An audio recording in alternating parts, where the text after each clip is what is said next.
Alrighty, we're going to be prescribing you Atorvastatin, also called Lipitor.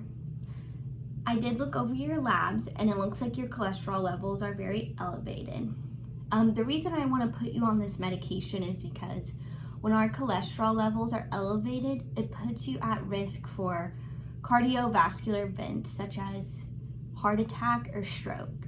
So if I put you on this med, we can decrease your cholesterol hopefully and reduce that chance of those events happening. We did talk about your family history. Considering you do not have a family history of cardiovascular events or high cholesterol, I'm just going to start you off with a moderate dose. Before we get into this, I do want you to follow up with me in 1 month, and I'll talk about that again after we're done, but just so we can check your lab work again and see how you're doing with the medication. If you have any questions or you're having adverse reactions, you can reach out to us at any time. So after also looking at some of your labs, we were checking out your liver function because the liver is the primary site of action for this drug.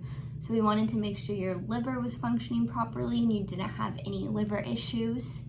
That way we can make sure this drug does its job in the body, which is decrease cholesterol production in the liver. This medication is absorbed rapidly, so it has a plasma concentration within 1 to 2 hours. So this means after you take the pill, the highest level of the drug in your body is reached within 1 to 2 hours.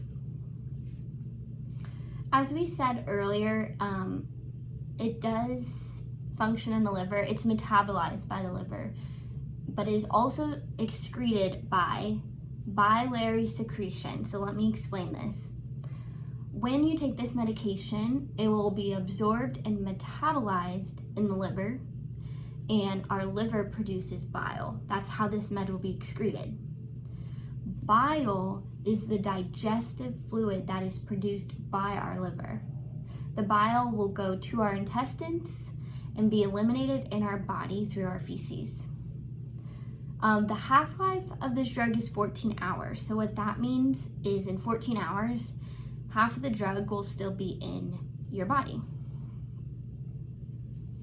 Some of the adverse reactions, the most common that we have heard of is nasopharyngitis, which means a common cold, diarrhea, pain in your extremities, and a possible urinary tract infection. And you can call us at any time if you start to develop these things, and we can talk about maybe changing your dose or just adjusting to these symptoms. Special considerations that we think of when prescribing in pediatrics and the elderly: this medication is not recommended for patients 10 years or younger, and patients above 65 are at an increased risk for myopathy and rhabdomyolysis. If you have any more questions, you can go ahead and ask me, and then I want you to follow up with me in 1 month.